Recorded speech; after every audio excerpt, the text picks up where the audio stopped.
If you're a fan of Hunter x Hunter, then for the love of Meruem, please subscribe to this channel for regular updates straight to your YouTube feed. Hello and welcome to the New World Review, your source for everything anime and manga, and more specifically, welcome to the Hunter x Hunter arc review, where today we will be examining the most insane piece of story within the series, being the Chimera Ant arc. The Chimera Ant arc is the 6th in the series, and I hope you're sitting down because I am about to gobsmack you with some numbers, as this arc consists of a mighty 133 manga chapters and 61 episodes of the 2011 anime adaptation. And just to put this into some perspective, this arc took exactly 8 years of real-world time to publish. So for any of you One Piece fans out there who may have, not so fond memories of experiencing the 2 years straight of Dressrosa, just be aware that our pain is absolutely nothing in comparison to the mammoth exercise of endurance that was the Chimera Ant arc. And you know what, even if you were not reading it weekly, as I certainly was not at the time, this arc is still quite the mountain to overcome, and I'll share this right at the beginning of this review because in my personal experience, there was a point where I did actually stop watching it in the 2011 anime. It was around the time when Killua first encountered Ikalgo, and after that episode I just felt fatigued. I was incredibly sick of watching our protagonist fight meaningless ant after meaningless ant with no clear direction of where the story was going, and I just needed to have a break. I did of course return to the series at a later date, and wow, I'm glad I did, because the summit of this arc absolutely makes all of the setup worth it. But we'll get to that because talking about this arc it's actually really difficult because it's not a simple setup. We have an entire ensemble of core characters, each very much worthy of being called a protagonist, and a depth of ideas at play here that utterly demolish those of any prior arc in the series. Not only that, but the Chimera Ant arc utterly plunges Hunter x Hunter into a brand new sense of darkness and brutality, with many of the most shocking moments in the series coming directly from this stretch of story. And one event that comes to mind is the incredibly gruesome fate of Pockle, as well as Ponzu, and in fact almost any character who was unfortunate enough to encounter an ant unprepared. But quite probably the most recognizable moment of darkness comes from Gon himself, because he goes to some very new and terrifying places here, which I have to say, as painful as it was to experience it with him, it was such a welcome addition to a shonen protagonist. Very, very rarely will you get to see this sort of inner darkness being exuded from a character who is theoretically set up to be your moral compass, even though looking back on the series, that's definitely not true in Gon's case. But the Chimera Ant arc very much confirms the speculation of Gon's true self, which we had seen glimpses before in the past, but nothing like this. And it all culminates in a series-defining moment where Gon makes an ultimate vow, throwing away everything to acquire all of the power he would ever have simply to defeat Pitou. And the key thing to remember is that Gon didn't defeat Pitou out of any sort of,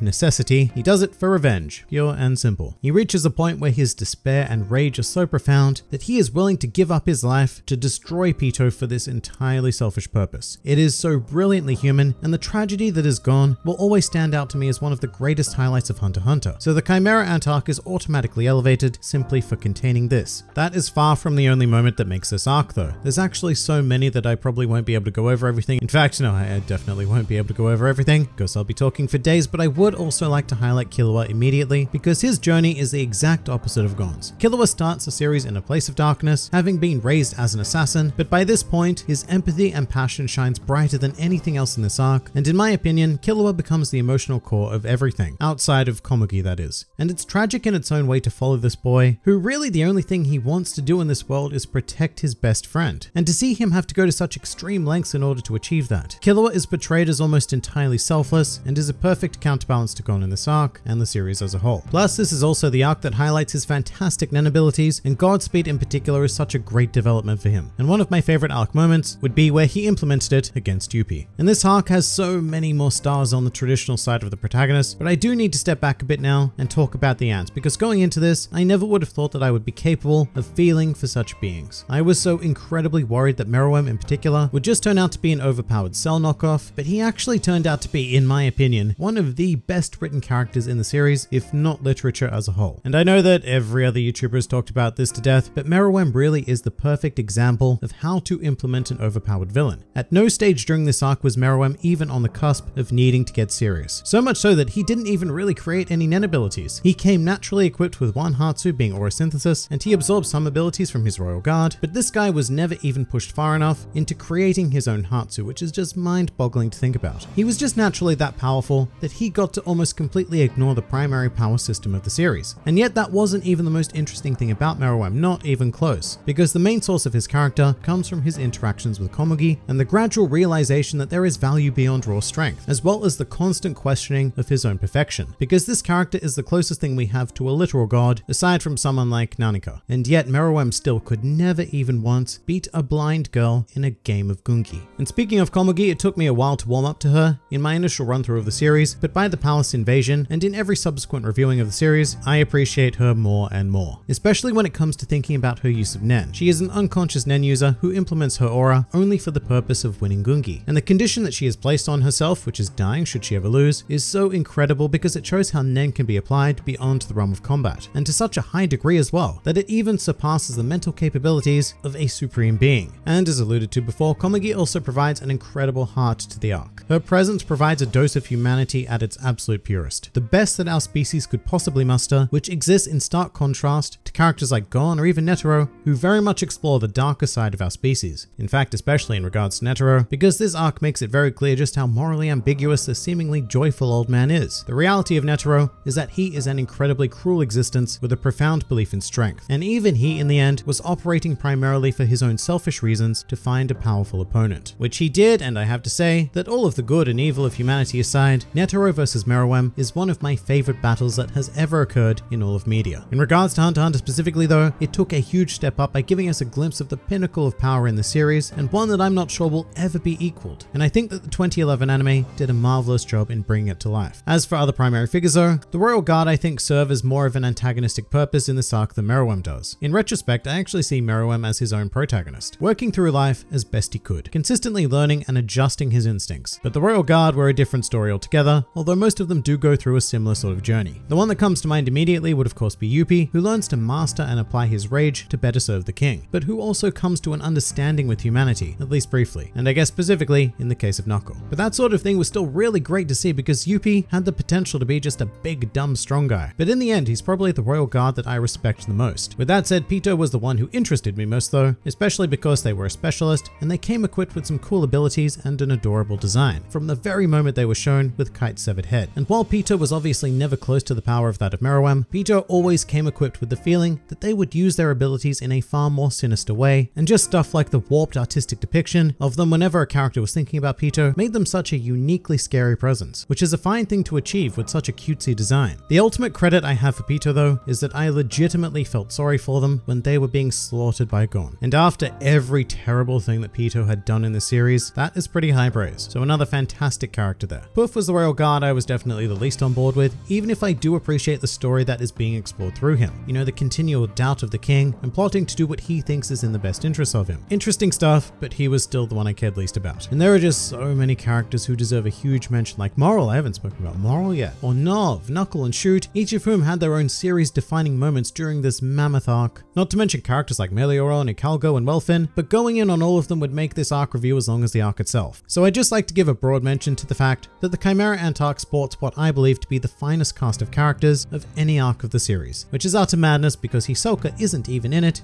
but there you go. But I would like to stop talking about characters for a bit because the Chimera Ant arc has some intriguing changes between its anime and manga incarnations, which is important to note. The most well known of which being the Kite situation, which is more of a change at the beginning of the series, but basically in the 2011 anime, the series did not start with Kite on Whale Island, and we only discovered that story through the Chimera Ant arc. For me personally, as someone who watched the anime first, I found this pretty jarring because all of a sudden there was this character who we'd never met, who was of profound importance to Gon, and the entire reason why he was on this journey in the first place. So it made an awful lot of sense when I found out that Kite was supposed to have been in the very first episode, and the more I think about it, the more I really do believe that this was a pretty big mistake for the anime to have made. Especially when Gon's entire character arc is centered around his emotional attachment to Kite. To pull that off, you need an entire series of development. There is another situation though, which comes in the form of Gyro. Now this is something that confused the hell out of me when I was watching the anime, because out of absolutely nowhere, we got this incredibly detailed flashback of a character who we never see, and not only that, but also learning that the story never pays off. I mean, Welfin and Icalgo do mention Gyro at the end, but meh. I went on to assume that Gyro was the human who became Meruem, and that was that. And I think that the anime did quite deliberately lead viewers to this conclusion, which was why it was an incredible shock to me to find out that not only is Gyro a completely separate character, converted into an ant, but in the manga he was actually seen, and Togashi made a very big deal about he and Gon having an eventual meeting, potentially setting up a true ultimate form of evil in the series. And I get why the anime did it, because even in the manga this whole Gyro situation has not paid off, so why not wrap wrap a neat little bow around it right here, but it has led to a great misunderstanding within the Hunter x Hunter community concerning Gyro, which is something that I find myself constantly battling with. However, within the context of the anime as a product of its own, look, it works, I guess. However, knowing how things are in the manga, I really do wish that they would have stuck to the original events. But to begin to summarize my thoughts, I both love and hate this arc. It has the highest of highs and the lowest of lows in the series. Everything that happens from the palace invasion onwards, I consider to be some of the greatest storytelling ever implemented, but getting to that point is such a difficult task, and there are just far too many random fights against insignificant ants that bloat this arc into oblivion. I cannot even imagine what it would have been like to spend 8 years of my life following the series during these events. However, I can't deny that all of the effort put into it does turn out to be more than worth it. Despite all of the fatigue I felt when going through this arc, it reached a point of becoming one of the most compelling and special pieces of media that I've ever consumed, and it's a huge contributing factor to why I decided to heavily feature Hunter x Hunter on this channel. So I will always remember it incredibly fondly, and I feel like most of the people who were able to survive this arc are very much in the same boat. So well done, Togashi, for telling this great long-form story and completely redefining Hunter x Hunter in the process.